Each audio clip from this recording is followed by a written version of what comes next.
কোনো বস্তু কুড়িয়ে পাওয়া গেলে ইসলামে এ সম্পর্কে কি বলা হয়েছে? সবাইকে স্বাগতম। আজ আমরা একটি আকর্ষণীয় বিষয় নিয়ে আলোচনা করব। ইসলাম কুড়িয়ে পাওয়া জিনিসপত্র সম্পর্কে কি বলে?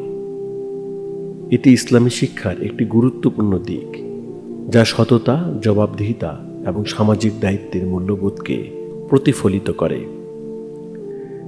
ইসলামে পাওয়া জিনিসপত্র শব্দটি এমন জিনিসপত্রকে বোঝায় যা কেউ হারিয়ে ফেলেছে বা পরিত্যক্ত করেছে।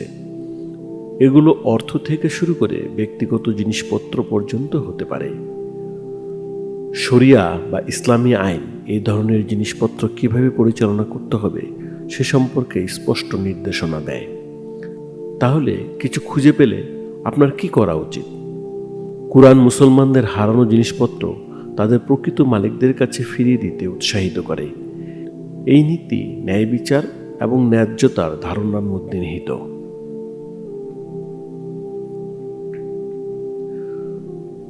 যদি শনাক্ত করা সম্ভব না হয়, তাহলে পাওয়া বস্তুর প্রতিবেদন করার পরামর্শ দেওয়া হচ্ছে। উদাহরণস্বরূপ, যদি আপনি মূল্যবান কিছু খুঁজে পান, তাহলে আপনি এটি একটি সার্বজনীন স্থানে ঘোষণা করতে পারেন অথবা স্থানীয় কর্তৃপক্ষকে অবহিত করতে পারেন। এটি নিশ্চিত করতে সাহায্য করে যে আসল মালিক তাদের হারিয়ে যাওয়া জিনিসপত্র উদ্ধার করার সুযোগ পান।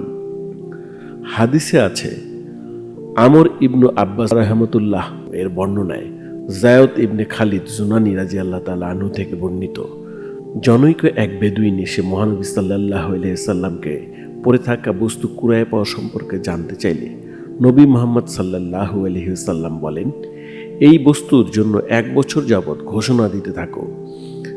এর মধ্যে যদি কোনো ব্যক্তি আসে এবং তোমাকে তার সঠিক বিবরণ দেয়, তবে তাকে তা ফিরিয়ে দেবে, নতুবা তুমি তা ব্যবহার করতে পারবে।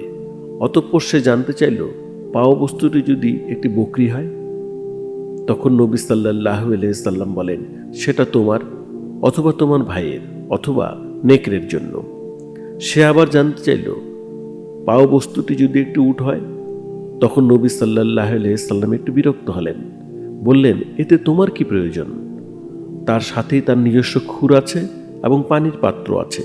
সে পানি পান করবে এবং গাছের পাতা খাবে। সহিহ বুখারী ইসলামিক ফাউন্ডেশন, হাদিস নাম্বার 2226। এমন অনেকের বর্ণনায় এর বিবরণ পাওয়া যায়। ইসমাইল ইবনু আবদুল্লাহ রাহমাতুল্লাহ ও যায়েদ ইবনে খালিদ রাদিয়াল্লাহু তাআলা আনহু এর বর্ণনায় একই বিষয় প্রকাশিত হয়েছে, তবে কিছু বাড়তি বিষয় সংযোজিত হয়েছে। যেমন তিনি বলেন, পড়ে থাকা বস্তু কুড়িয়ে পাওয়া সম্পর্কে জানতে চাইলে নবী মুহাম্মদ সাল্লাল্লাহু আলাইহি সাল্লাম বলেন, থলেটি ও তার বাঁধন চিনে রাখো, এরপর 1 বছর যাবৎ ঘোষণা দিতে থাকো। ইয়াজিদ রহমতুল্লাহ আলাইহি বলেন, যদি এর শনাক্ত করে পাওয়া না যায়, তবে যে এটা পেয়েছে সে এটা খরচ করবে, কিন্তু সেটা তার কাছে আমানত স্বরূপ থাকবে। এরপর মহানবী সাল্লাল্লাহু আলাইহি সাল্লামকে জিজ্ঞেস করা হয়, হারিয়ে যাওয়া বকরি সম্পর্কে আপনি কি বলেন? নবী সাল্লাল্লাহু আলাইহি সাল্লাম বলেন, এটা নিয়ে যাও, তা তোমার বা তোমার ভাইয়ের অথবা নেকড়ে বাগের। ইয়াজিদ রহমতুল্লাহ আলাইহি বলেন, তারপর আবার জিজ্ঞেস করা হলো, হারিয়ে যাওয়া উট সম্পর্কে আপনি কি বলেন? নবী সাল্লাল্লাহু আলাইহি সাল্লাম বলেন, এটা ছেড়ে দাও, এর সাথেই রয়েছে খুর ও তার পানির পাত্র। সে নিজেই পানি পান করবে ও গাছপালা খাবে, যতক্ষণ না এর মালিক একে ফিরে পায়। সহিহ বুখারী ইসলামিক ফাউন্ডেশন, হাদিস নাম্বার 2267। অতঃপর আব্দুল্লাহ ইবনু ইউসুফ ও যায়েদ ইবনু খালিদ রাদিয়াল্লাহু তাআলা আনহু এর থেকে 2268 হাদিসে একই বর্ণনা পাওয়া যায়। তবে অনেকের মতে ঘোষণা 3 বছর না 1 বছর তা নিয়ে মতান্তর আছে। তবে নবী সাল্লাল্লাহু আলাইহি ওয়াসাল্লাম শুধু কুড়িয়ে পাওয়া সম্পত্তি নয়, এমনকি কুড়িয়ে পাওয়া খেজুর বিনা অনুমতিতে খাওয়া যাবে না বা কারো পশুর দুধ দহন করা যাবে না, এটাও বলেছেন। এ প্রসঙ্গে 2271 নং হাদিসে বর্ণিত আছে, সহিহ বুখারী ইসলামিক ফাউন্ডেশন। ইয়াহইয়া ইবনু মুসা রহমতুল্লাহ সাথে আবু হুরায়রা রাদিয়াল্লাহু তাআলা আনহু থেকে বর্ণিত, তিনি বলেন, আল্লাহ তাআলা যখন তার রাসূলুল্লাহ সাল্লাল্লাহু আলাইহি সাল্লামকে মক্কা বিজয় দান করলেন, তখন রাসূলুল্লাহ সাল্লাল্লাহু আলাইহি সাল্লাম লোকদের মাঝে দাঁড়িয়ে আল্লাহর হামদ ও সানা বা প্রশংসা করলেন।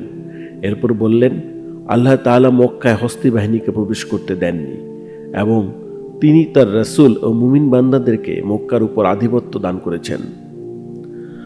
আমার আগে অন্য কারোর জন্য মক্কায় যুদ্ধ করা বৈধ ছিল না, তবে আমার পক্ষে দিনের সামান্য সময়ের জন্য বৈধ করা হয়েছিল, আর তা আমার পরেরও কারো জন্য বৈধ হবে না।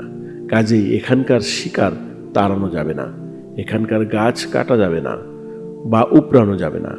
ঘোষণাকারী ব্যক্তি ব্যতীত এখানকার পড়ে থাকা জিনিস তুলে নেওয়া যাবে না। অপরদিকে সহিহ বুখারী ইসলামিক ফাউন্ডেশন 2272 নং হাদিসের বর্ণনায় আব্দুল্লাহ ইবনু ইউসুফ রাহমাতুল্লাহ এর সাথে আব্দুল্লাহ ইবনু উমর রাদিয়াল্লাহু তাআলা থেকে বর্ণিত, রাসূলুল্লাহ সাল্লাল্লাহু আলাইহি সাল্লাম বলেছেন, অনুমতি ব্যতীত কারো পশু দহন করব না। ইসলামে পাওয়া জিনিসপত্রের জন্য একটি নির্ধারিত অপেক্ষার সময়কাল রয়েছে। সাধারণত যদি মালিক একটি নির্দিষ্ট সময়ের মধ্যে জিনিসটি দাবি না করেন, প্রায় 1 বছর, তবে সন্ধানকারীকে এটি রাখার অনুমতি দেওয়া যেতে পারে। তবে এই সময়কাল বস্তুর ধরন এবং প্রকৃতির উপর নির্ভর করে পরিবর্তিত হতে পারে। ইসলামী শিক্ষার একটি গুরুত্বপূর্ণ দিক হল নিয়ত। যদি আপনি কোনো জিনিস খুঁজে পান এবং সত্যিকার অর্থে তা ফেরত দেওয়ার ইচ্ছা করেন, তবে তা প্রশংসনীয়। বিপরীতে আপনি মালিককে খুঁজে বের করার চেষ্টা না করেই এটি রাখার পরিকল্পনা করেন, তাহলে এটি অসৎ হিসাবে দেখা যেতে পারে, যার ইসলাম কঠোরভাবে বিরোধিতা করে। প্রিয় ভাই বোনেরা, ইসলাম অন্য কারো বস্তুর উপর তার অধিকারকে অত্যন্ত কঠিনভাবে সংরক্ষণ করে।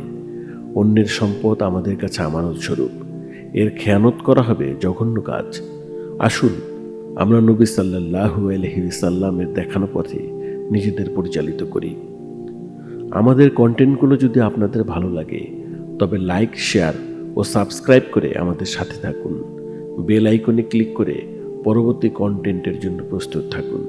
আসসালামু আলাইকুম।